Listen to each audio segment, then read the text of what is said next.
CBSE words में आपका स्वागत है। तो आज की इस वीडियो में हम क्लास 10 साइंस का चैप्टर 2 जिसका नाम एसिड्स बेसेस एंड सॉल्ट्स है, पूरा कंप्लीट चैप्टर डिस्कस करेंगे।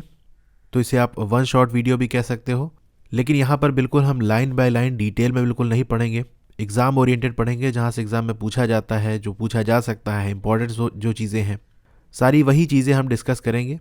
तो इसे आप रिवीजन वीडियो भी कह सकते हो, या जिसने कुछ भी नहीं पढ़ा उसका मोस्ट ऑफ द चीज़ें तैयार हो जाएंगी। यानी बहुत कम चांसेस है कि कोई इधर उधर से बाहर से आ गया तो आ गया, अदरवाइज इसी वीडियो से मैक्सिमम क्वेश्चन आपको देखने को मिलेंगे। वैसे इस चैप्टर की मैंने line by line detail NCERT explanation की वीडियो अपलोड की है, या आप देख सकते हो। यहाँ पर मैंने हर चीज़ बिल्कुल जहाँ से भी जो कुछ पूछा जा सकता है वो सारी चीज़ें बिल्कुल डिटेल में, जो भी रिएक्शन यहाँ पर आपको करने को दी है कि आप खुद से ट्राई करो, वो सारी इक्वेशन मैंने बिल्कुल डिटेल में एक एक वर्ड जहाँ से भी कुछ डाउट आ सकता है वो सारी चीज़ें मैंने यहाँ इसमें एक्सप्लेन की है। वो टोटल 7 वीडियो उसमें अपलोड की थी मैंने, ठीक है। तो उसमें हर चीज़ आपको मिल जाएगी। लेकिन ये था कि वो पूरा चैप्टर कंप्लीट नहीं हो पाया था क्योंकि इतना रिस्पॉन्स लोगों को नहीं मिला। 2.2 तक कंप्लीट हुआ है, 2.3 से स्टार्ट करना था बट आगे वीडियो नहीं बन पाई। तो चाहो तो डिटेल में पढ़ना है तो 2.2 तक वहाँ फॉलो कर लो, फिर 2.3 से इस वीडियो को फॉलो कर सकते हो। मैं नीचे टाइम स्टैम्प दे दूंगा कि 2.3 वाला टॉपिक कब से स्टार्ट हो रहा है इस वीडियो में, तो उसे क्लास 10 केमिस्ट्री एंड सीईआरटी वाली प्लेलिस्ट से देख सकते हो। तो चलिए आज की वीडियो हम अपनी स्टार्ट करते हैं। तो स्टार्टिंग में आपके सामने एक क्वेश्चन है कि अगर कोई एसिडिटी की प्रॉब्लम सफ़र कर रहा है, ठीक है, पेट में काफ़ी ज़्यादा एसिड बन गया है, तो कौन सी चीज़ उसे दोगे उसे ठीक करने के लिए? आप क्या लेमन जूस दोगे, विनेगर दोगे, बेकिंग सोडा सोल्यूशन दोगे? तो इसका आंसर होगा बेकिंग सोडा सोल्यूशन देंगे, क्योंकि ये आपका बेसिक नेचर का होता है और क्योंकि पेट में ज़्यादा एसिड बन गया है तो इसके इफेक्ट को ये ख़त्म कर देगा, ठीक है, इसीलिए दिया जाता है। डिटेल अभी आगे आएगी। एसिड की प्रॉपर्टीज़ के बारे में बात कर लें तो ये सौर होते हैं यानी खट्टे, और ब्लू लिटमस को ये रेड में कन्वर्ट कर देते हैं। एसिड के कांटेक्ट में अगर लिटमस पेपर आएगा तो वो अगर ब्लू कलर का होगा तो वो रेड हो जाएगा। बेसिस की बात करें तो ये बिटर होते हैं यानी कड़वे होते हैं, और ये रेड लिटमस को ब्लू में चेंज कर देते हैं। तो इस तरह से हम बनाकर इसे याद रख सकते हैं, ठीक है। अब लिटमस क्या है? एक नेचुरल इंडिकेटर है, यानी नेचुरली हमको मिलता है। इसी तरह टर्मरिक की बात कर लें, हल्दी जो है ये भी एक नेचुरल इंडिकेटर है। तो ये दोनों नेचुरल इंडिकेटर के एग्जाम्पल हैं, लिटमस और टर्मरिक। अब जो टर्मरिक है, हल्दी है, ये क्या कर देती है? अगर ये बेस के कांटेक्ट में आती है तो रेडिश ब्राउन हो जाती है। यानी अगर साबुन वगैरह इस पर रगड़ोगे, सोप क्या होता है आपका बेस होता है, अगर हल्दी वगैरह गिर गई किसी चीज़ पे तो उसे साफ करने के लिए जब साबुन से रगड़ोगे तो वो रेडिश ब्राउन कलर का हो जाएगा। अब आपके सिंथेटिक इंडिकेटर्स भी होते हैं जिन्हें हम लेबोरेटरी में प्रिपेयर करते हैं। उसके एग्जाम्पल क्या है? एक तो मिथाइल ऑरेंज है, दूसरा फिनोफ्थिलीन है, ठीक है। ये भी एसिड और बेसिस को टेस्ट करने के लिए यूज़ होते हैं। इस टॉपिक में हम chemical properties of acid and bases देखेंगे, लेकिन एसिड और बेसिस की थोड़ी पहचान जान लें हम। तो ये आपको एक्टिविटी दी थी और टेबल दिया हुआ था, उसी को मैंने यहाँ समराइज़ कर दिया है। आप इसका स्क्रीनशॉट भी ले सकते हो। यहाँ बेसिकली ये है कि हम एसिड और बेस को टेस्ट कर रहे हैं। कह रहा अगर हमने रेड लिटमस लिया है तो एसिड क्या करेगा? तो एसिड हमने देखा था कि वो ब्लू से रेड में कर देता है, लेकिन रेड है, रेड का रेड ही रहेगा, ठीक है, रिमेन्स रेड। वहीं अगर बेस की बात कर लें तो बेस क्या होगा? रेड लिटमस को ब्लू में चेंज कर देगा, ये हमने देख लिया था। अगर हमने ब्लू लिटमस सोल्यूशन लिया है तो एसिड क्या करेगा? ब्लू को रेड में चेंज कर देता है, जैसा कि भी हम देख के आए हैं। और बेस क्या करता है? वो रेड को ब्लू में करता है, यानी अगर ब्लू लिया है तो ब्लू का ब्लू ही रहेगा, रिमेन्स ब्लू। फिनोफ्थिलीन की बात कर लेते हैं तो इसका ओरिजिनल कलर कलरलेस होता है, इसलिए देखो मैंने कोई कलर यहाँ यूज़ नहीं किया है। एसिड के कांटेक्ट में कोई चीज़ नहीं होगा, यानी कलरलेस का कलरलेस ही रहेगा, लेकिन बेस के कांटेक्ट में ये पिंक हो जाता है। मिथाइल ऑरेंज की बात कर लेते हैं, जैसा नाम वैसे इसका कलर है, ऑरेंज कलर का ओरिजिनली होता है। एसिड के कांटेक्ट में ये रेड हो जाता है, बेस के कांटेक्ट में ये येलो हो जाता है। अगर येलो हो गया तो आप कहोगे कि वो चीज़ बेस है, अगर रेड हो गया तो आप कहोगे वो चीज़ एसिड है। कुछ एसिड्स के नाम जैसे कि आपका हाइड्रोक्लोरिक एसिड HCl हो गया, sulphuric acid H2SO4, nitric acid HNO3, acetic acid CH3COOH। Basis की बात कर लें तो कुछ इंपॉर्टेंट नाम जो यहाँ लिखे हुए हैं, sodium hydroxide NaOH, potassium hydroxide KOH, ammonium hydroxide NH4OH, calcium hydroxide CaOH whole twice, magnesium hydroxide MgOH whole twice. ये कुछ इंपॉर्टेंट नाम है। तो आपको एसिड और बेस की पहचान होनी चाहिए। एक तरीका मैं बताता हूँ जिससे मोस्ट ऑफ द केसेस में आप एसिड बेसिस पहचान लोगे। अगर लास्ट में OH दिख जाए तो ज़्यादातर चांस है कि वो बेस ही होगा, ठीक है। यहाँ देख सकते हो, यहाँ सब में OH लगा हुआ है। हमेशा ऐसा नहीं होगा, गलती भी हो सकती है, लेकिन ज़्यादातर पहचानने के लिए इतना काफ़ी है। जैसे आप एसिटिक एसिड में देखो, यहाँ भी OH आपको लास्ट में दिख जाएगा। असल में जब इसकी बॉन्ड टूटती है ना तो वो OH नहीं निकलता, सिर्फ H निकलता है। वहीं यहाँ जब टूटता है तो OH निकलता है, तो इसीलिए कन्फ्यूज़न हो जाएगा। तो मैंने पहले ही बता दिया कि ऐसा नहीं कि OH दिखा और आँख बंद करके आपने लगा दिया कि ये तो बेस ही होगा। एक जनरल पहचान मैंने आपको बता दी। तो अभी हमने उन इंडिकेटर्स की बात की जो अपना कलर चेंज करके ये बताते हैं कि वो एसिड है सब्सटेंस या बेस। ऐसे भी इंडिकेटर होते हैं जो अपनी महक चेंज करके बताते हैं, यानी उनकी महक बदल जाएगी और पहचान लोगे कि वो एसिड है या बेस। इन्हें हम ऑल्फैक्टरी इंडिकेटर्स कहते हैं, ठीक है। उनका ऑर्डर यानी जो महक है वो चेंज हो जाती है एसिड और बेसिक मीडियम में। तो ये एक्टिविटी है, डिटेल मैंने एक्सप्लेन किया है, यहाँ शॉर्ट में हम समझते हैं। ऑल्फैक्टरी इंडिकेटर्स के एग्जाम्पल की बात कर लें तो वनीला एसेंस हो गया, अनियन हो गया, क्लोव ऑयल हो गया। ये वो है जो महक चेंज करके बताते हैं कि सब्सटेंस एसिडिक है या बेस। अब कैसे चेंज करते हैं, तीनों की हम बात कर लें तो एसिड मीडियम में उनकी जो महक है वो नहीं बदलती, वहीं बेस के केस में उनकी जो महक है वो उड़ जाएगी। अब बात कर लेते हैं जब एसिड और बेस मेटल के साथ रिएक्ट करते हैं तो क्या होता है। तो एसिड और मेटल जब रिएक्ट करता है सॉल्ट और हाइड्रोजन गैस रिलीज होती है। जैसे यहाँ पर इस एक्टिविटी में जो एसिड लिया गया है वो डाइल्यूट सल्फ्यूरिक एसिड है और मेटल में यहाँ जिंक ग्रैन्यूल्स लिए हुए हैं। जब ये मिक्स होंगे तो हाइड्रोजन गैस की बबल्स रिलीज होंगे, ठीक है। हाइड्रोजन गैस रिलीज होती है जैसे हमने देखा था। इसे जब डिलीवरी ट्यूब से हम पास कराएंगे और सोप सोल्यूशन से ये पास होते हुए निकलेगा तो ये बबल्स के फॉर्म में ऊपर उठेगा और एक बर्निंग कैंडल हम लिए होंगे। ये बबल जब इस फ्लेम के कांटेक्ट में आएंगे तो एक पॉप साउंड आएगी, क्योंकि हाइड्रोजन क्या करता है जब वो बर्न होता है तो एक पॉप साउंड आती है। तो पॉप साउंड की वजह से हम पहचान लेंगे कि ये जो गैस रिलीज हुई है ये हाइड्रोजन है। इस तरह से टेस्ट होता है।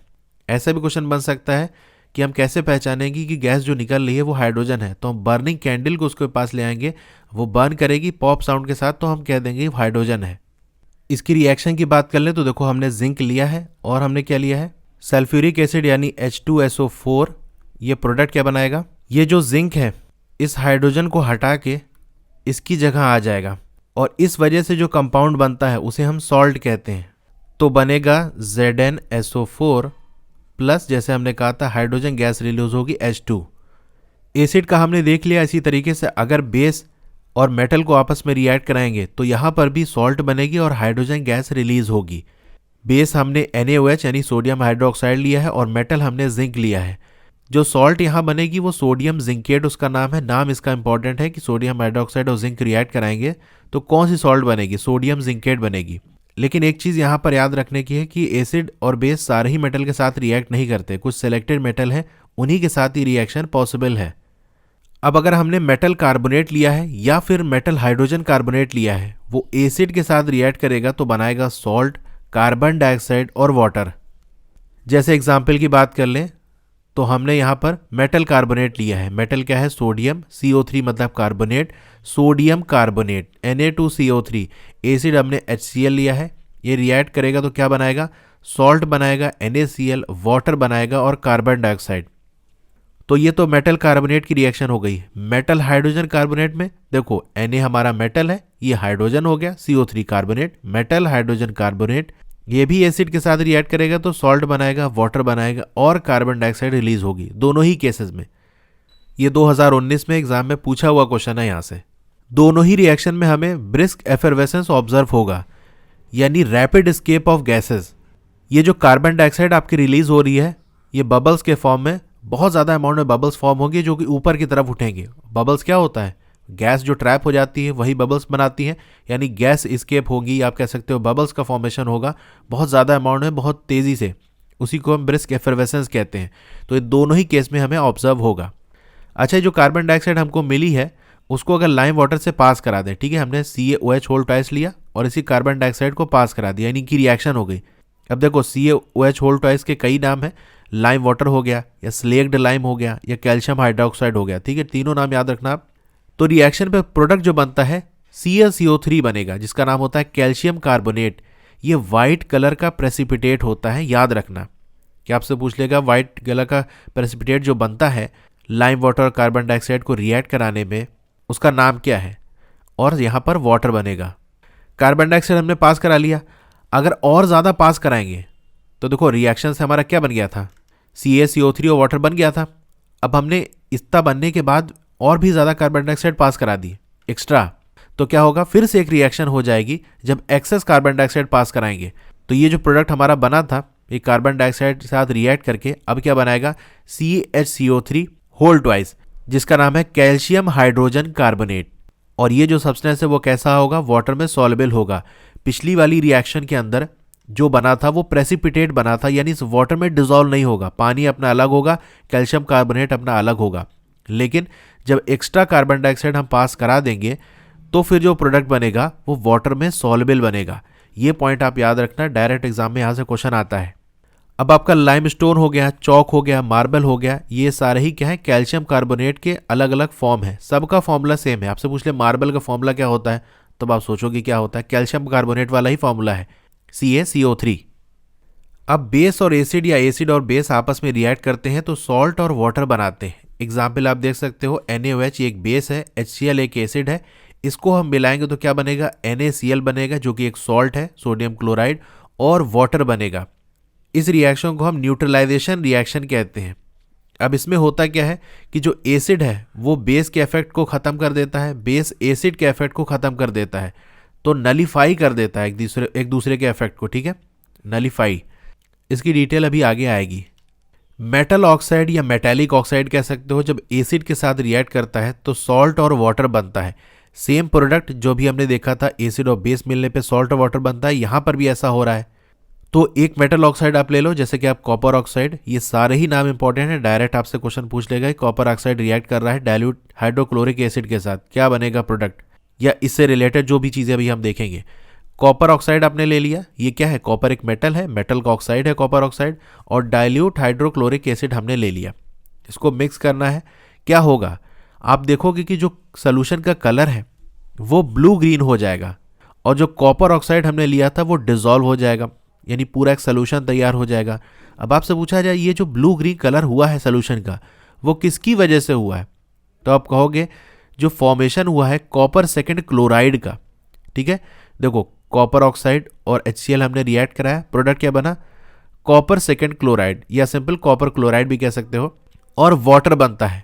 तो इस कॉपर सेकेंड क्लोराइड की वजह से सोल्यूशन का कलर ब्लू ग्रीन हुआ है। अब हमने क्या देखा कि मेटल ऑक्साइड जब रिएक्ट करता है एसिड के साथ तो क्या बनाता है, सॉल्ट और वाटर बनाता है। ऐसा ही जब बेस और एसिड रिएक्ट करते हैं तो भी सॉल्ट और वाटर बनता है, ठीक है। तो सब कुछ सेम है, सॉल्ट और वाटर यहाँ, सॉल्ट और वाटर यहाँ, एसिड यहाँ, एसिड यहाँ। इसका मतलब ये जो बेस है हमारा ना, ये मेटल ऑक्साइड के बराबर होगा। कहने का मतलब ये है कि जो मेटल ऑक्साइड या मेटेलिक ऑक्साइड हम कह सकते हैं वो बेसिक नेचर के होते हैं, ठीक है। तो यहाँ से ये बात याद रखना कि मेटेलिक ऑक्साइड को हम बेसिक ऑक्साइड भी कहते हैं, यानी उनका नेचर बेसिक होता है। इसी तरीके से अगर हम नॉन मेटेलिक ऑक्साइड की बात कर लेते हैं, वो बेस के साथ रिएक्ट करेंगे तो क्या होगा, जैसे हमने कैल्शियम हाइड्रोक्साइड ले लिया जो कि एक बेस है, इसे हम कार्बन डाइऑक्साइड के साथ रिएक्ट करा दें तो कार्बन क्या है, हमारा नॉन मेटल है, इसके साथ हमने ऑक्सीजन लगा दिया तो क्या हो गया, ऑक्साइड हो गया। तो नॉन मेटेलिक ऑक्साइड का एक एग्जाम्पल क्या है, कार्बन डाइऑक्साइड। ये रिएक्ट करेगा कैल्शियम हाइड्रोक्साइड के साथ तो ये भी सॉल्ट और वाटर बनाएगा। चाहे आप मेटेलिक ऑक्साइड को एसिड के साथ रिएक्ट करा लो, नॉन मेटेलिक ऑक्साइड को बेस के साथ रिएक्ट करा लो, सॉल्ट और वाटर ही बनना है। यानी यहाँ पर क्या कहानी है कि नॉन मेटेलिक ऑक्साइड को हम बेस के साथ रिएक्ट कर रहे हैं तो सॉल्ट और वाटर बनना है, ठीक है। एसिड और बेस को रिएक्ट कराते हैं तो भी हमारा सॉल्ट और वाटर बनता है। इसका मतलब नॉन मेटेलिक ऑक्साइड क्या होगा, एसिड के बराबर होगा। यानी आपके जो नॉन मेटेलिक ऑक्साइड होते हैं वो एसिडिक नेचर के होते हैं, यानी non metallic oxide acidic oxide होते हैं, ये भी कह सकते हो। अब सारे ही एसिड और सारे ही बेस में कॉमन क्या चीज़ होती है, अब देखो ये 2.8 वाली एक्टिविटी में ये पूरा सेटअप बनाया है। अब इसके अंदर इस बीकर में अलग अलग सॉल्यूशन भर के टेस्ट किया जाएगा और देखा जाएगा कि बल्ब ग्लो हो रहा है कि नहीं। ग्लो हो रहा है इसका मतलब इस सॉल्यूशन से जो करंट है वो पास हुआ है। तो हमें बेसिकली ये पता करना है कि वो कौन से सॉल्यूशन है जिनके थ्रू करंट पास हो जाता है, जो इलेक्ट्रिसिटी कंडक्ट कराते हैं। तो यहाँ पर हमने ग्लूकोज, अल्कोहल, हाइड्रोक्लोरिक एसिड और सल्फ्यूरिक एसिड लिया है। तो आप देखोगे कि बल्ब ग्लो हो जाएगा जब हमने एसिड लिया होगा। कोई सा भी एसिड ले लो, बल्ब ग्लो हो जाएगा, यानी एसिड के थ्रू करंट पास हो जाएगा, इलेक्ट्रिसिटी पास हो जाएगी, इलेक्ट्रिसिटी कंडक्ट हो जाएगी। वहीं अगर हम ग्लूकोज सोल्यूशन ले लेंगे और अल्कोहल ले लेंगे तो इनके थ्रू करंट नहीं पास होगा, यानी बल्ब ग्लो नहीं होगा।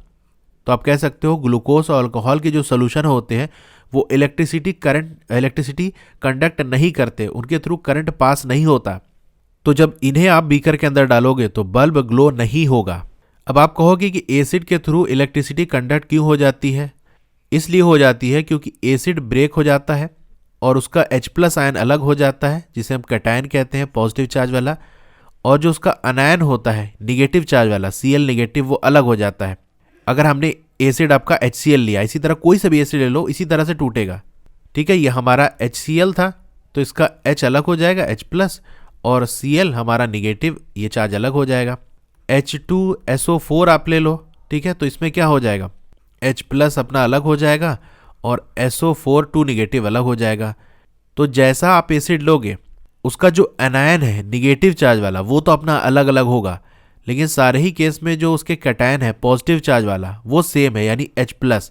तो आप चाहे HNO3 लो, यहाँ पर NO3 निगेटिव निकलेगा, H2SO4 लोगे SO4 2 नेगेटिव निकलेगा, CH3COOH लोगे तो H+ अलग हो जाएगा, बचा क्या, CH3COO नेगेटिव, ये बचेगा।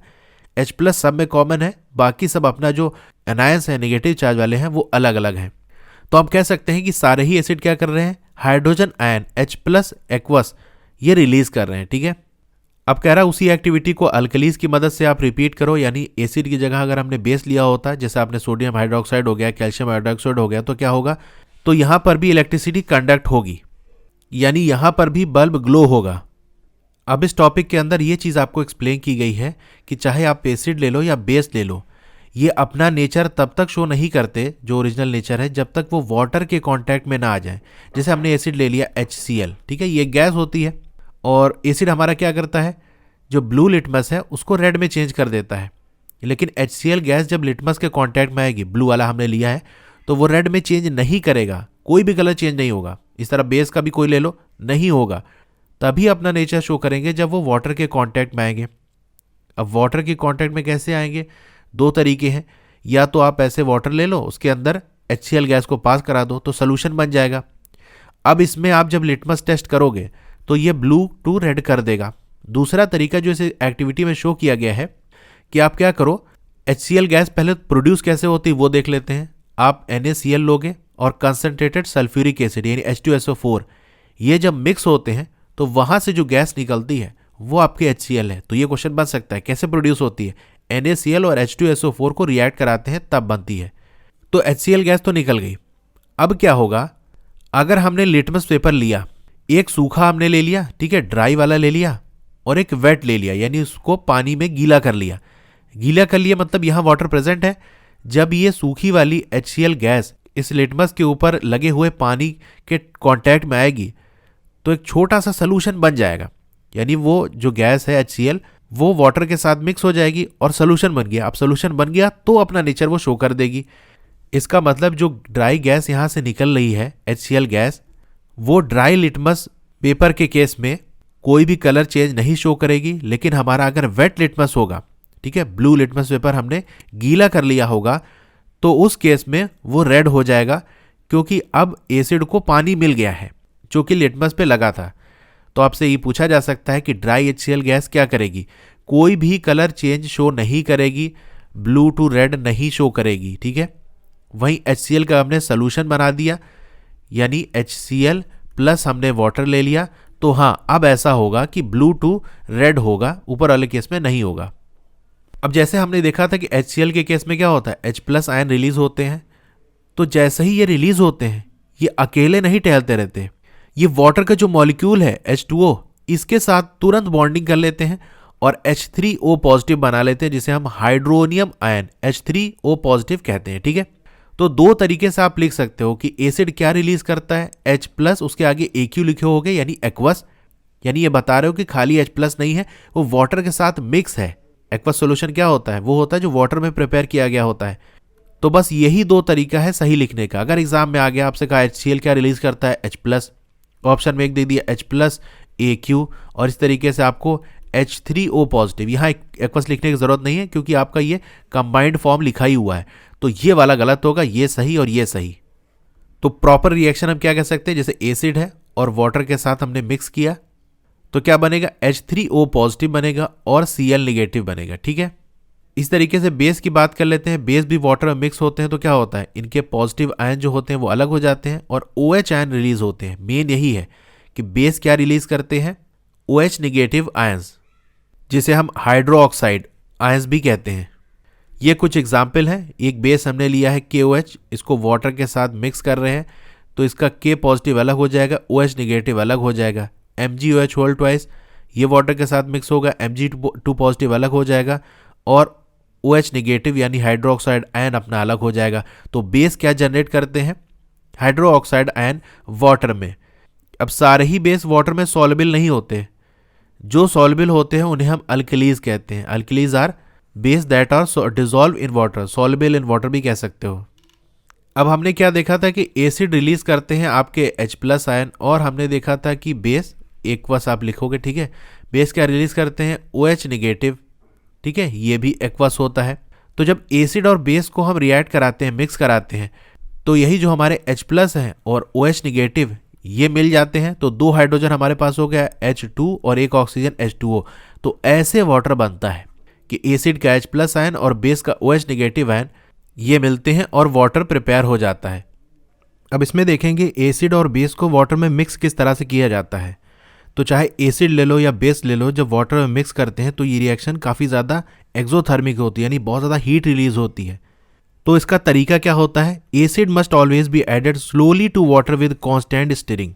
यानी आपको क्या करना है, बेसिकली ऐसे वाटर ले लेना है, उसके अंदर ये वाटर है हमारा, एसिड को डालेंगे, ना कि एसिड के अंदर वाटर डालेंगे। ठीक है, वाटर लिया उसमें एसिड डालेंगे और थोड़ा थोड़ा करके डालेंगे, स्लोली स्लोली, और उसे चलाते रहेंगे, मिक्स करते रहेंगे। ठीक है, स्टिरिंग करते रहेंगे, क्योंकि अगर वाटर को हम एसिड में डाल देंगे, वो भी कंसंट्रेटेड वाला। अब देखो यहाँ 2 डिफरेंस समझ लो। एक कंसंट्रेटेड एसिड होता है, इसमें क्या होता है, जैसे मैंने आपको बताया कि एसिड अपना नेचर कब शो करता है, जब वो वाटर के कांटेक्ट में आता है।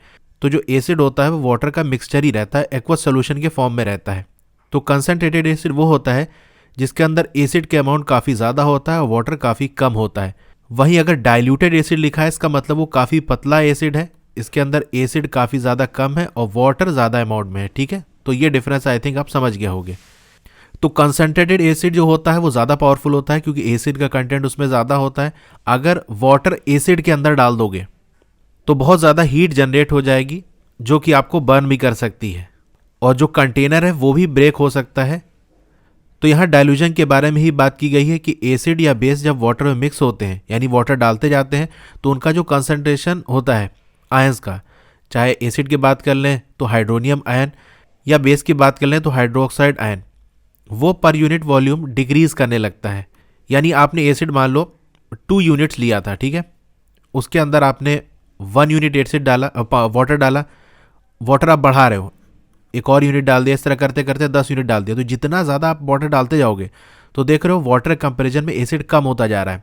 इसी को कहते हैं कंसंट्रेशन कम करना, यानी उस वॉल्यूम के अंदर अब एसिड कम होता जा रहा है और वाटर बढ़ता चला जा रहा है। इसी को हम डाइल्यूजन कहते हैं, यानी हम एसिड को पतला कर रहे हैं। जैसे मिल्क आपने लिया, उसके अंदर जितना पानी ज़्यादा डालते जाओगे वो उतना ज़्यादा डाइल्यूट होता जाएगा, पतला होता जाएगा। तो फिर उस पूरे सोल्यूशन के अंदर आप देखोगे बहुत ज़्यादा पानी डाल दिया तो मिल्क कम दिखेगा, पानी ज़्यादा दिखेगा।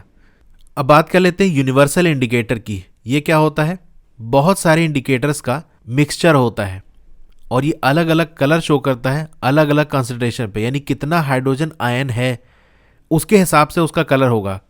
कम है तो कुछ और कलर, ज़्यादा है तो कुछ और कलर, इस तरह से। अब हाइड्रोजन आयन कंसंट्रेशन को मेज़र करने के लिए एक स्केल बनाई गई जिसे हम पीएच स्केल कहते हैं, जिसमें पी का मतलब होता है पोटेंस। यह जर्मन वर्ड है जिसका मतलब पावर होता है। अगर पीएच की वैल्यू 0 आ रही है इसका मतलब बहुत ज़्यादा एसिडिक है, अगर 14 है तो बहुत ज़्यादा अल्कलाइन है, यानी बहुत ज़्यादा बेसिक है। वो जो न्यूट्रल वैल्यू होती है वो 7 है। अगर पीएच 7 आ रहा है इसका मतलब वो सब्सटेंस ना ही एसिडिक है ना ही बेसिक, वो न्यूट्रल है। तो आप यहाँ देख सकते हो ये 7 है न्यूट्रल। इससे लेफ्ट की तरफ जाएंगे तो एसिडिक नेचर इंक्रीज होगा, 7 से जितना करीब होगा उतना ही वो वीक एसिड होगा। और सबसे पावरफुल एसिड कौन होगा, जिसका पीएच 0 आ जाए। ठीक है, 0 है इसका मतलब हाइड्रोजन आयन कंसंट्रेशन काफ़ी ज़्यादा है। तो 7 से लेफ्ट की तरफ हम चलेंगे 0 की तरफ, तो एसिडिक नेचर और H+ आयन कंसंट्रेशन ये दोनों ही इंक्रीज करेगा। और 7 के बाद 14 तक ही आपका बेस मिलेगा। जितना ही ज़्यादा 14 की तरफ बढ़ते जाएंगे बेसिक नेचर भी बढ़ता चला जाएगा और OH निगेटिव ये इंक्रीज होता जाएगा, साथ ही साथ जो H+ आयन है वो डिक्रीज होते जाएंगे। तो H+ आयन इंक्रीज होता है लेफ्ट साइड 7 के और डिक्रीज होता है राइट साइड। इस टेबल की बात कर लें, देखो एग्जाम के पॉइंट ऑफ व्यू से इतना इंपॉर्टेंट नहीं है क्योंकि इसकी एग्जैक्ट वैल्यू आप नहीं निकाल सकते। यहाँ पर भी अप्रॉक्सीमेट वैल्यू की बात की गई है, तो बहुत कम चांस है कि यहाँ से पूछा जाए। फिर भी अगर आप रिस्क नहीं लेना चाहते तो ये टेबल आप गूगल पे सर्च कर लोगे तो आपको आ जाएगा, वहाँ से एक आइडिया लगा सकते हो। बाकी यहाँ से pH पूछा जा सकता है क्योंकि यहाँ पर आपको वैल्यू दी गई है।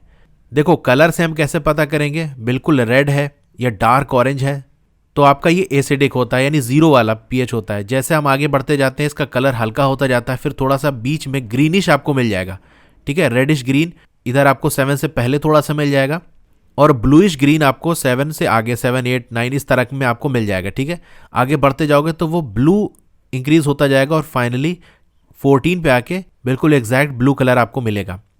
जैसे हमने देखा था कि बेस ब्लू होते हैं और एसिड आपका रेड शो करता है, तो उसी तरह से है। और न्यूट्रल आपका ग्रीन कह दें या येलोइश ग्रीन, क्योंकि यहाँ थोड़ा सा रेड हल्का होते होते येलो आ जाता है, या रेडिश ग्रीन कह दें या ब्लूइश ग्रीन कह दें, ठीक है।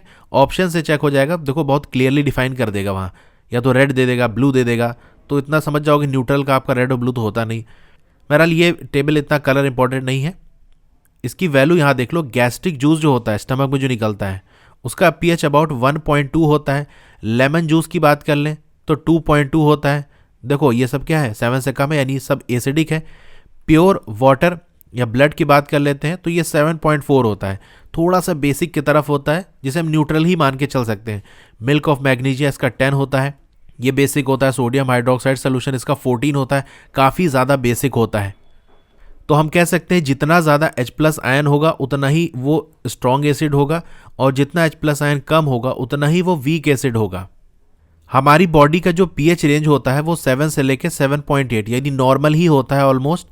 अब जो बारिश होती है तो जो रेन वाटर होता है उसका आप pH टेस्ट करोगे यही यूनिवर्सल इंडिकेटर की मदद से। अगर वो 5.6 से कम आ रहा है तो हम कहेंगे एसिड रेन हो रही है।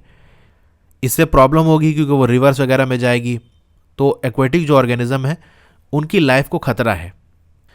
अब वीनस का जो एटमॉस्फेयर है वहाँ पर जो आपको क्लाउड्स मिलेंगे वो सल्फ्यूरिक एसिड के बने हुए हैं।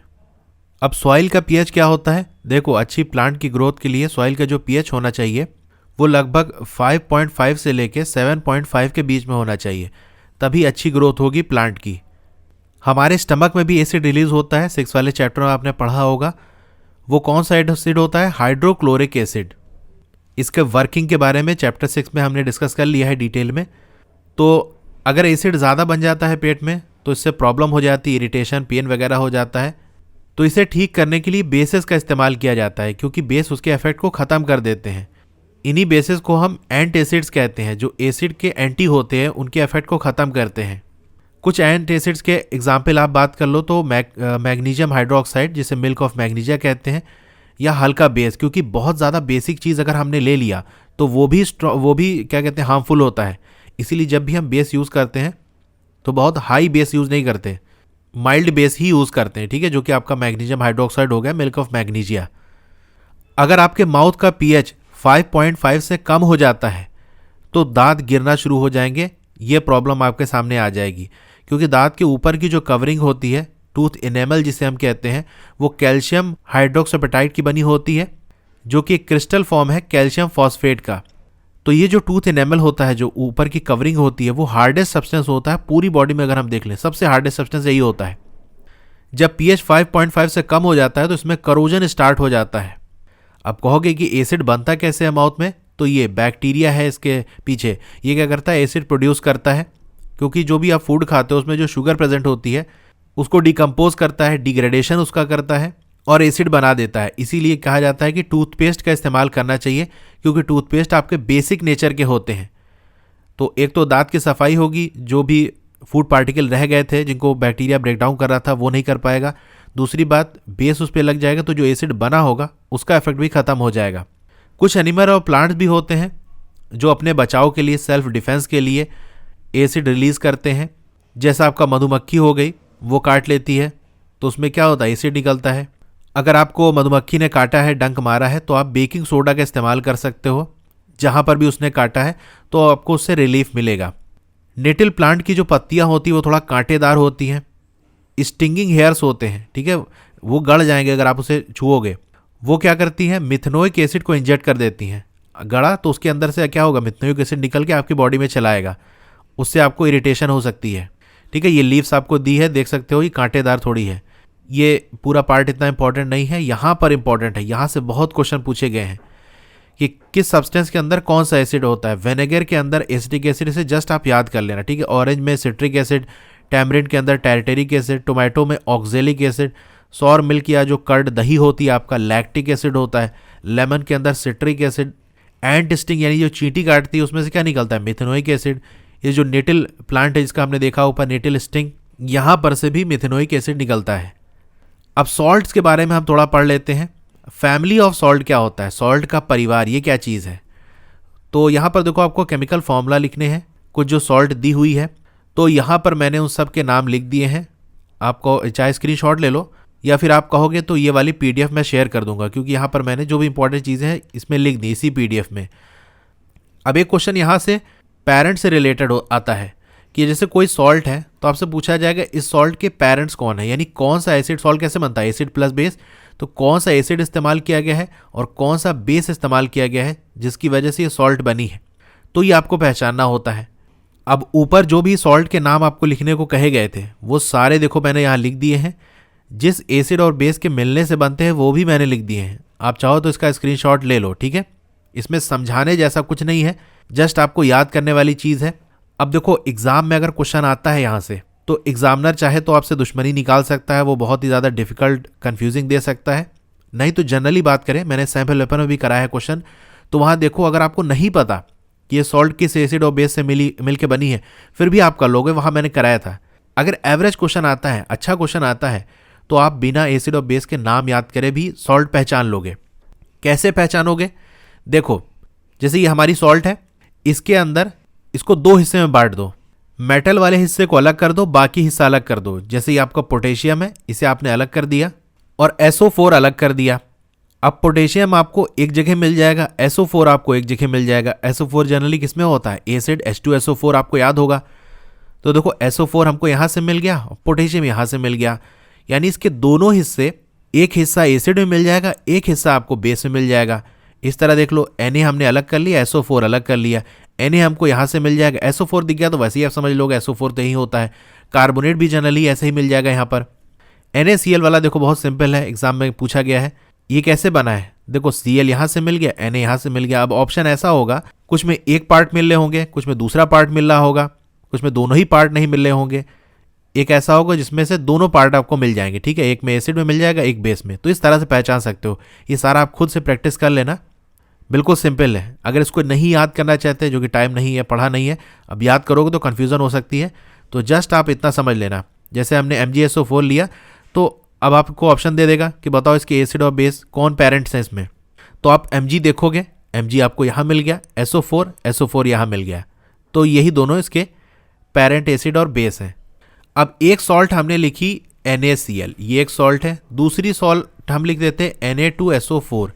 अब यहाँ देखो सोडियम कॉमन है, Na यहाँ, Na यहाँ, ये जब अलग होता है सोडियम क्या देता है, Na+ देता है। इसी तरह यहाँ से भी Na+ रिलीज होता है। तो ऐसी सॉल्ट जिनका एक रेडिकल कॉमन हो, जैसे यहाँ पॉजिटिव रेडिकल जो होता है, पॉजिटिव आयन भी कह सकते हो, ये क्या है, सेम है। तो ऐसी दो सॉल्ट या जितनी भी सॉल्ट है उनका जो ग्रुप होगा उसे हम कहेंगे एक ही फैमिली के हैं ये, ठीक है। इस तरीके से दूसरी हम ले लेते हैं, मान लो एक सॉल्ट हमने ले लिया NaCl और दूसरा हमने ले लिया KCl, तो ये जब अलग होंगे तो किस में होंगे, Na+ हो जाएगा, Cl नेगेटिव अलग हो जाएगा। इसको अलग करेंगे तो K+ अलग हो जाएगा, Cl नेगेटिव अलग हो जाएगा। तो यहाँ देख सकते हो Cl और Cl इन दोनों में कॉमन है, तो हम कहेंगे ये दोनों सॉल्ट भी क्या है, एक ही फैमिली को बिलोंग करती हैं, क्योंकि इनका जो निगेटिव रेडिकल है वो कॉमन है, निगेटिव चार्ज वाला, Cl यहाँ भी, Cl यहाँ भी। तो बस यही लिखा हुआ है, सेम पॉजिटिव या सेम निगेटिव जो रेडिकल्स होते हैं जिस सॉल्ट के अंदर, तो हम कहते हैं वो एक ही फैमिली के। अब ये दो मैंने दिए हैं, इसी तरीके से आप ढेर सारे लिस्ट बना सकते हो। ज़रूरी नहीं कि फैमिली में सिर्फ 2 ही सॉल्ट हों। उस परिवार का नाम क्या होगा? Sodium salt, family of sodium salt. ये वाला हमने देखा था। वहीं यहाँ पर क्लोरीन है तो हम क्या कह सकते हैं? जो NaCl है और KCl में Cl कॉमन है तो ये फैमिली ऑफ क्लोराइड सॉल्ट, क्योंकि निगेटिव चार्ज होता है तो मैंने आपको पढ़ा है कि आइड लग जाता है, तो क्लोरीन सॉल्ट नहीं कहेंगे, क्लोराइड सॉल्ट्स कहेंगे। क्लोराइड सॉल्ट्स का ये परिवार है कि सब में क्लोरीन प्रेजेंट है। एक्टिविटी 2.14 की बात कर लें। ये देखो इतना ज़्यादा इंपॉर्टेंट नहीं है। कुछ आपको सॉल्ट के सैंपल्स लेने हैं। पहला चीज़ मैं कह रहा कि सॉल्युबिलिटी चेक करो वाटर में। तो जितनी भी सॉल्ट अभी ऊपर हमने ली है वो सारे ही वाटर में सॉल्युबल हैं, ठीक है, ये बात तो हो गई। दूसरी बात आपको पीएच बताना है, पीएच की वैल्यू निकाल के। देखो ये बहुत रेयर है क्योंकि पीएच की वैल्यू कभी एग्जैक्ट नहीं आती, किसी का कुछ आएगा, आसपास इधर उधर रहेगा, अप्रॉक्स रेंज की वैल्यू रहती है। अगर कुछ याद रखना है तो बस यही याद रख लो कि ये सॉल्ट कैसी होगी, एसिडिक होगी या बेसिक होगी। अब कहोगे सॉल्ट एसिडिक बेसिक कैसे होती है? देखो यहाँ नीचे दिया हुआ है, इसको हम पहले पढ़ लेते हैं। अगर हमने स्ट्रॉन्ग एसिड लिया है और स्ट्रॉन्ग बेस लिया है, उसकी जो सॉल्ट बनेगी वो न्यूट्रल बनेगी, यानी उसकी पीएच वैल्यू 7 होगी। अगर हमने एसिड स्ट्रॉन्ग लिया है और बेस हमने वीक लिया है तो एसिडिक सॉल्ट बनेगी, यानी जो सा स्ट्रॉन्ग होगा वही वाली सॉल्ट बनेगी। इसी तरह अगर हमने स्ट्रॉन्ग बेस लिया है और वीक एसिड लिया हुआ है तो बेस स्ट्रॉन्ग है तो बेसिक सॉल्ट बनेगी, ठीक है, यानी ऐसी सॉल्ट बनेगी जिसकी पीएच 7 से ज़्यादा होगा। तो आप समझ गए, एसिड और बेस की पावर बराबर रहेगी तो फिर न्यूट्रल बनेगा, अदरवाइज जिसकी पावर ज़्यादा होगी वही वाला सॉल्ट बनेगी, एसिडिक या बेसिक। अब आपका जो सोडियम क्लोराइड हो गया और पोटेशियम नाइट्रेट, इनकी जो सॉल्ट होती है वो आपकी न्यूट्रल बनती है, ठीक है, बस इतना आप ध्यान रख लेना अगर पढ़ना है तो, कि ये दोनों कैसी सॉल्ट बनाएंगे? न्यूट्रल बनाएंगे। वहीं अगर एल्युमिनियम क्लोराइड की बात कर लें, जिंक सल्फेट, कॉपर सल्फेट और आपका सोडियम एसीटेट, यहाँ से लेके यहाँ तक ये सब कैसी बनाएंगे सॉल्ट? एसिडिक सॉल्ट बनाएंगे, यानी इनमें जो एसिड यूज़ किया गया है वो स्ट्रॉन्ग है और जो बेस यूज़ किया गया है वो वीक है। बचा हमारा ये सोडियम कार्बोनेट और सोडियम हाइड्रोजन कार्बोनेट। इन दोनों से जो सॉल्ट बनेगी वो बेसिक बनेगी, यानी यहाँ पर स्ट्रॉन्ग बेस यूज़ किया गया है। अब जो हमारी सॉल्ट होती है सोडियम क्लोराइड, उसे हम कॉमन सॉल्ट भी कहते हैं क्योंकि हम खाने वगैरह के अंदर इसे यूज़ करते हैं। यह सी वाटर से जनरली ऑब्टेन होती है। जब सी वाटर से सॉल्ट निकालते हैं तो बहुत तरीके की सॉल्ट उसमें मिली हुई होती है, उसी में से हम ये सोडियम क्लोराइड अलग कर लेते हैं। अब कॉमन सॉल्ट जो होता है हमारा NaCl, वो बहुत सारे केमिकल्स बनाने में यूज़ किया जाता है, जैसे आपका सोडियम हाइड्रोक्साइड हो गया, baking soda, washing soda, bleaching powder, इन सब में इस्तेमाल होता है यही कॉमन सॉल्ट। कैसे बनता है चलिए वो देख लेते हैं। पहले बात करते हैं सोडियम हाइड्रोक्साइड, ये कैसे बनता है। आप पानी लोगे और सोडियम क्लोराइड यानी ये नमक लोगे, उसको मिलाओगे, सोल्यूशन बना लोगे, ठीक है। उस सोल्यूशन को हम ब्राइन कहते हैं। इसके थ्रू जब इलेक्ट्रिसिटी पास कराई जाती है तो एक डिकम्पोजिशन रिएक्शन होती है और यहाँ से सोडियम हाइड्रोक्साइड हमको मिलता है। इस प्रोसेस को हम क्लोर अल्कली प्रोसेस कहते हैं।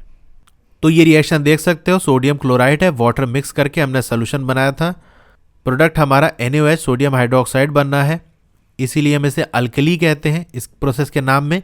और क्लोरीन बनना है इसीलिए हम क्लोर कह रहे हैं, ठीक है, क्लोर फॉर क्लोरीन।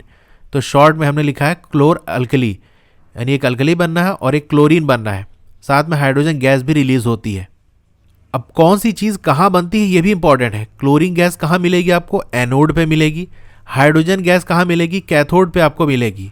वहीं सोडियम हाइड्रोक्साइड सोल्यूशन जो बनता है वो कैथोड के करीब, नियर द कैथोड बनेगा, ठीक है, इतनी चीज़ आप याद रखना। इसके 3 मेन प्रोडक्ट्स हैं, देख सकते हो, क्लोरीन आपका ये पॉजिटिव चार्ज के पास और हाइड्रोजन आपका कैथोड नेगेटिव चार्ज के पास। वहीं कैथोड के ही पास यहाँ NaOH इसी साइड आपको देखने को मिलेगा, ठीक है। अब सब के अपने यूजेस दिए हुए हैं, ये भी इंपॉर्टेंट है। क्लोरीन का इस्तेमाल कहाँ किया जाता है? वाटर ट्रीटमेंट में, वाटर की क्लीनिंग वगैरह जैसे हो गई, स्विमिंग पूल के अंदर डाला जाता है, PVC में यूज़ होता है, डिसइंफेक्टेंट्स में, CFCs यानी क्लोरोफ्लोरोकार्बन्स में, और पेस्टिसाइड्स के अंदर यूज़ होता है। हाइड्रोजन की बात कर लें तो ये एक फ्यूल की तरह यूज़ होता है, मार्गराइन में यूज़ होता है जिसे हम नकली मक्खन भी कहते हैं। अमोनिया के अंदर जब फर्टिलाइजर्स वगैरह बनाए जाते हैं तो यहाँ यूज़ होता है। अब ये जो सोडियम हाइड्रोक्साइड बना है ये किस में इस्तेमाल होता है? डीग्रीसिंग मेटल, यानी मेटल्स पे जो ग्रीस वगैरह लगी होती है उसको ख़त्म करने के लिए, क्योंकि वैसे पानी डालोगे ना तो ग्रीस लगा होता है तो वो नहीं छूटता। सोप्स वगैरह के अंदर यूज़ होता है, डिटर्जेंट के अंदर यूज़ होता है, पेपर मेकिंग, आर्टिफिशियल फाइबर्स इसमें यूज़ होता है। अब ब्लीचिंग पाउडर के बारे में बात कर लेते हैं। अब ऊपर वाली रिएक्शन से जो क्लोरीन गैस हमको मिली उसका इस्तेमाल हम ब्लीचिंग पाउडर बनाने में भी करते हैं। कैसे करते हैं? यही क्लोरीन गैस लेते हैं और जो स्लेक्ड लाइम है ड्राई लेते हैं, सूखा लेते हैं, CaOH whole twice calcium hydroxide सूखा लेते हैं। ये देख सकते हो ये रिएक्शन दी हुई है। प्रोडक्ट में आपको क्या बनेगा? CaOCl2 और वाटर बनेगा। यही आपका CaOCl2 क्या है? ब्लीचिंग पाउडर है। यूजेस के बारे में एग्जाम में पूछ लिया जाता है। तो ये कॉटन को ब्लीचिंग करने के लिए, ये आपका जो लाइनन है उसके ब्लीचिंग करने के लिए, यानी जो कलर वगैरह रिमूव करना होता है ना, उसी को हम ब्लीचिंग कहते हैं। सफ़ेद करना मतलब जो कलर है उसे लाइट करना। तो ये टेक्सटाइल वगैरह के अंदर यूज़ होता है, टेक्सटाइल इंडस्ट्री के अंदर। इस तरीके से bleaching of wood pulp in paper factories के अंदर यूज़ किया जाता है। मेन आपको देखो बस इतना याद रखना है। बहुत डिटेल में पूछा तो ये सब पूछ लेगा कि ब्लीचिंग कॉटन में कहाँ यूज़ होता है। टेक्सटाइल इंडस्ट्री, पेपर फैक्ट्रीज़ के अंदर और लॉन्ड्री के अंदर यूज़ होता है। जब आपका कपड़ा वगैरह धुला जाता है ना, खासतौर से जो सफ़ेद कपड़े धुले जाते हैं, तो वहाँ पर ये ब्लीचिंग पाउडर का यूज़ किया जाता है। केमिकल इंडस्ट्रीज़ के अंदर ये एक ऑक्सीडाइजिंग एजेंट की तरह यूज़ होता है। ड्रिंकिंग वाटर के अंदर यूज़ किया जाता है क्योंकि ये जो है जर्म्स वगैरह को किल कर देता है। बेकिंग सोडा की बात कर लें तो ये आमतौर से किचन वगैरह के अंदर यूज़ होता है जब पकौड़े वगैरह बनाते हैं। इसकी वजह से जो फूड आइटम है वो क्रिस्पी हो जाता है, थोड़ा चुरचुरा टाइप का हो जाता है, जैसे कि आपके पकौड़े वगैरह हो गए। और अगर हमें कुकिंग फास्ट करनी होती है, जल्दी किसी चीज़ को पकाना होता है, तो भी यूज़ करते हैं। इसका केमिकल नेम बहुत इंपॉर्टेंट है। क्या होता है? Sodium hydrogen carbonate, NaHCO3। ये सोडियम क्लोराइड का इस्तेमाल करके बनाया जाता है। कैसे बनाया जाता है? देखो, सोडियम क्लोराइड लेंगे, वाटर लेंगे, कार्बन डाइऑक्साइड लेंगे, अमोनिया NH3 लेंगे, ठीक है। तो हमारा बनेगा NH4Cl, जिसे हम अमोनियम क्लोराइड कहते हैं। और दूसरा प्रोडक्ट हमारा NaHCO3, सोडियम हाइड्रोजन कार्बोनेट, यही हमारा बेकिंग सोडा है। तो इस तरह से बनता है। ये सारे इसके रिएक्टेंट हैं और मिलके ये मेन प्रोडक्ट बनता है। साथ में ये भी प्रोडक्ट बनता है अमोनियम क्लोराइड। अब आपसे ये पूछा जा सकता है, इंपॉर्टेंट है, कि सोडियम हाइड्रोजन कार्बोनेट यानी जो बेकिंग सोडा है ये किस तरह की सॉल्ट है? एसिडिक, बेसिक या न्यूट्रल?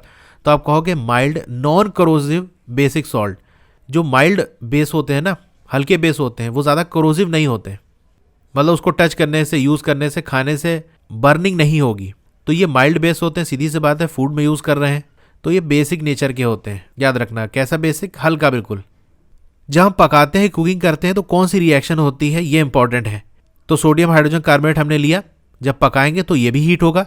हीट होगा तो हमारा क्या बनेगा? सोडियम कार्बोनेट, यानी हाइड्रोजन टाटा बाय बाय हो जाएगा इसका, और ये यहाँ वाटर बन जाएगा और कार्बन डाइऑक्साइड बनेगा। बेकिंग सोडा के यूजर्स की बात कर लें तो सबसे पहली बात, इसका इस्तेमाल बेकिंग पाउडर बनाने में काम आता है। अब बेकिंग पाउडर क्या है? ये मिक्सचर है बेकिंग सोडा, जिसे हम सोडियम हाइड्रोजन कार्बोनेट कह रहे हैं, और माइल्ड एडिबल एसिड।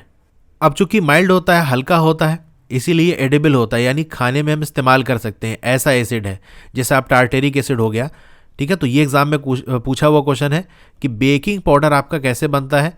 तो आप बेकिंग सोडा ले लो, प्लस आप यही टार्टेरिक एसिड, जो कि एक माइल्ड एडिबल एसिड है, या कोई और भी ले सकते हो, बस वो खाने वाला एसिड होना चाहिए, हल्का, उसको मिला के आपका बेकिंग पाउडर बन जाता है। अब इस बेकिंग पाउडर को जब हम हीट करते हैं या वाटर में मिक्स करते हैं तो ये रिएक्शन होती है। NaHCO3 और H+ आयन, जो कि एसिड से इसको मिला होता है, क्या बनाता है? कार्बन डाइऑक्साइड बनाता है, वाटर बनाता है और सोडियम सॉल्ट बनाता है। तो यहाँ से देख रहे हो कार्बन डाइऑक्साइड रिलीज हुई। इससे होगा क्या? ये जो कार्बन डाइऑक्साइड होता है, ये ब्रेड वगैरह हो गई या केक हो गई, इसको स्पॉन्जी बनाता है। क्योंकि होता क्या है, जैसे आपका ब्रेड या केक ऐसे है, अब कार्बन डाइऑक्साइड बनी तो यहाँ से निकलना चाहेगी, तो जब कार्बन डाइऑक्साइड यहाँ से निकलेगी तो इसे खाली खाली जगह से बन जाती है। इसीलिए ब्रेड देखते हो, ब्रेड पूरा एक सॉलिड का टुकड़ा नहीं होता, ऐसे ऐसे होल्स होते हैं उसके अंदर, ठीक है, थोड़ा गड्ढा होता है और होल्स होते हैं। वो होल्स कैसे बने होते हैं? इसी कार्बन डाइऑक्साइड की वजह से बने होते हैं। वहाँ कार्बन डाइऑक्साइड बन जाती है, फिर जब निकलती है तो वहाँ से रास्ता बनाते हुए अपना निकलती है। तो जो अंदर होल होगा, खाली जगह होगी, तो जो दबाओगे वो दबेगी, इसीलिए वो स्पंजी होती है और सॉफ्ट होती है। इसीलिए हम बेकिंग पाउडर का इस्तेमाल करते हैं फूड वगैरह के अंदर, जब हमें उसको स्पंजी बनाना होता है, जैसे ब्रेड वगैरह और केक बना रहे हैं। तो अब जो एंट एसिड्स होता है, जिसके बारे में हमने पढ़ा था कि अगर एसिडिटी बन गई है तो उसको ख़त्म करने के लिए, तो ऐसे जब एंटी एसिड्स बनाए जाते हैं तो उसके अंदर सोडियम हाइड्रोजन कार्बोनेट को यूज़ किया जाता है। तो ये न्यूट्रलाइज कर देता है जो एसिड होता है स्टमक के अंदर, और इससे आपको रिलीफ मिल जाता है। इसका इस्तेमाल सोडा एसिड फायर एक्सटिंग्विशर के अंदर यूज़ होता है। ये मोस्ट इंपॉर्टेंट है कि आपका जो बेकिंग पाउडर है या आपसे पूछ लेगा सोडा एसिड फायर एक्सटिंग्विशर्स के अंदर क्या यूज़ होता है, तो आप कहोगे baking powder, NaHCO3 sodium hydrogen carbonate. Washing soda की बात कर ले, नाम से ही लग रहा है धुलने वगैरह के काम आएगा। कैसे ऑब्टेन होता है, ये सोडियम क्लोराइड से ऑब्टेन होता है। इसका फॉर्मूला मोस्ट इंपॉर्टेंट है। देखो अगर इजी कुछ पेपर बनेगा, जैसे कि आपने सोशल साइंस वाला देखा था तो वो तो इजी था, तो आपका सबसे इजी इसमें क्वेश्चन है कि वॉशिंग सोडा का फॉर्मूला क्या होता है। ये होता है Na2CO3.10H2O, पूरा याद रखना। सोडियम कार्बोनेट कैसे बनता है, अभी हमने ऊपर देखा था। यहाँ पर इस वाले रिएक्शन में सोडियम हाइड्रोजन कार्बोनेट को हीट करते हैं तो सोडियम कार्बोनेट हमारा बनता है। इसी सोडियम क्लोराइड का जब रिक्रिस्टलाइजेशन होता है, यानी उसके जो एटम्स हैं फिर से अरेंज होते हैं, तो वॉशिंग सोडा बनता है। किस तरह से होता है, अच्छा ये कैसी सॉल्ट होती है, बेसिक सॉल्ट होती है, ठीक है, वॉशिंग सोडा की बात हो रही है। तो ये जो सोडियम कार्बोनेट हमारा बना था, ये 10 मॉलिक्यूल्स वाटर के इसके साथ अटैच हो जाते हैं, तो इस तरह से बन जाता है। अभी इस .10H2O को हम थोड़ा समझेंगे आगे ये क्या होता है। पहले हम वॉशिंग सोडा की यूजेस की बात कर लेते हैं। तो जो आपका सोडियम कार्बोनेट होता है, जिसे हम वॉशिंग सोडा कहते हैं, ये ग्लास, सोप और पेपर इंडस्ट्री के अंदर यूज़ होता है। यूजेस के बारे में एग्जाम में क्वेश्चन कई बार आ चुके हैं। अलग अलग जो आपके कंपाउंड्स बन रहे हैं उनके यूजेस पूछ लेगा कि बताओ ग्लास, सोप, पेपर इंडस्ट्री में कौन यूज़ होता है, तो कहोगे वॉशिंग सोडा। ये आपका जो सोडियम कंपाउंड्स हैं उनको बनाने में काम आता है, जैसे आपका बोरैक्स हो गया, बोरैक्स बनाने में से पूछ लेगा कौन सा यूज़ होता है, तो आप कहोगे वॉशिंग सोडा। क्लीनिंग एजेंट की तरह से यूज़ होता है। वाटर की परमानेंट हार्डनेस को रिमूव करने के लिए भी इस्तेमाल होता है इस वॉशिंग सोडा का। अब आपका जो कॉपर सल्फेट क्रिस्टल होता है वो देखने से ज़रूर आपको ड्राई लगेगा, बिल्कुल सूखा लगेगा। अगर हाथ पे रखोगे तो गीला नहीं होगा, पेपर पे रख लो, कपड़े पे रख लो तो कुछ गीला नहीं होगा, लेकिन उसके अंदर वाटर प्रेजेंट होता है। क्योंकि वाटर बिल्कुल अलग नहीं होता, उसी के स्ट्रक्चर से जुड़ा रहता है, इसीलिए आप कहीं पर भी रख दो, पेपर वगैरह पर रख दोगे तो वाटर पेपर पर नहीं जा पाता, उसी स्ट्रक्चर के साथ कॉपर सल्फेट के जुड़ा रहता है। लेकिन जब हीट करते हैं तो यही वाटर फिर रिमूव हो जाता है और जो सॉल्ट है वो फिर सफ़ेद हो जाती है। तो यहाँ एक्टिविटी में देखो यही कहा गया है, कॉपर सल्फेट की बात कर रहे थे तो ये ब्लू कलर का होता है, जब हीट करते हैं तो ये वाइट हो जाता है। इसका जो वाटर होता है साथ में रिमूव हो जाता है। अगर फिर से इस पर पानी डाल दोगे तो ये पानी को फिर से अब्जॉर्ब कर लेगा और अपना फिर से वो उसका रिक्रिस्टलाइजेशन हो जाएगा, जोड़ लेगा वाटर को अपने साथ और फिर से वो ब्लू कलर का वो हो जाएगा। अब ये वाटर ऑफ क्रिस्टलाइजेशन क्या है, ये मोस्ट इंपॉर्टेंट है, कई बार क्वेश्चन आया है क्या होता है ये वाटर ऑफ क्रिस्टलाइजेशन। कोई भी सॉल्ट हो उसके एक फॉर्मूला यूनिट में, जैसे हमने यही ले लिया कॉपर सल्फेट CuSO4, ये एक हमने उसका मॉलिक्यूल ले लिया, इसके साथ एक फिक्स नंबर वाटर के मॉलिक्यूल जुड़े होते हैं, उसी को हम वाटर ऑफ क्रिस्टलाइजेशन कहते हैं। जैसे आपसे पूछ लिया जाए कॉपर सल्फेट के साथ कितने वाटर के मॉलिक्यूल जुड़े होते हैं, तो आप कहोगे 5 मॉलिक्यूल जुड़े होते हैं। इसीलिए अगर आपसे केमिकल फॉर्मूला पूछे हाइड्रेटेड कॉपर सल्फेट का, हाइड्रेटेड का मतलब वो पानी के साथ, पानी मिक्स है उसके अंदर। अगर सिंपल आपसे कॉपर सल्फेट का फॉर्मूला पूछे तो आप कहोगे CuSO4। हाइड्रेटेड पूछे तो जो 5 वाटर के मॉलिक्यूल हो उसको भी आप जोड़ दोगे, जस्ट डॉट लगा को आपको जोड़ देना है। तो सोडियम कार्बोनेट के बारे में जो हमने देखा था .10H2O, इसका मतलब क्या है कि इसके एक मॉलिक्यूल के साथ 10 वाटर के मॉलिक्यूल जुड़े हैं, यानी एक मॉलिक्यूल हमारा यही NaCO3 वाला है, उसके साथ ऐसे 10 वाटर के मॉलिक्यूल साथ में जुड़े हुए हैं। तो भले ही आपको देखने से ना लगे और ऑब्जर्व ना हो कि वो गीले हैं या नहीं, पेपर पर रख रहे हो तो भी नहीं गीला हो रहा, लेकिन असल में वो वेट है क्योंकि इनके अंदर पानी प्रेजेंट है। बस वाटर वो निकल के दूसरे सब्सटेंस पे नहीं जा रहा है जिससे आप ऑब्जर्व नहीं कर पा रहे हो। तो पूछ लिया जाए कि ये आपके क्या है जिनके साथ भी वाटर अटैच है, तो वो सारे वेट होते हैं, ड्राई नहीं होते। इसी तरह से एक और होता है जिसका नाम जिप्सम होता है। कैल्शियम सल्फेट के साथ 2 वाटर के मॉलिक्यूल जुड़ जाते हैं तो ये बन जाता है, यही जिप्सम का केमिकल फॉर्मूला है। तो किसके साथ कितने वाटर के मॉलिक्यूल जुड़े हैं ये भी आपको याद रखना है। अब प्लास्टर ऑफ पेरिस की बात कर लेते हैं। इजी क्वेश्चन बनेगा तो ये पूछ लेगा इसका फॉर्मूला क्या होता है, और जनरली यही सब पूछा ही गया है।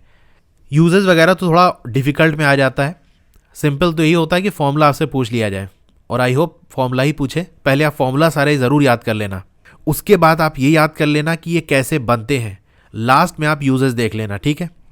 ये जो जिप्सम हमने लिया था इसको जो हीट करेंगे तो सीधी सी बात है वाटर के मॉलिक्यूल इससे रिमूव हो जाएंगे, लूज कर देगा, और फिर क्या बनेगा कैल्शियम सल्फेट हेमीहाइड्रेट, जिसका फॉर्मूला होता है CaSO4.12H2O। यही होता है प्लास्टर ऑफ पेरिस का फॉर्मूला।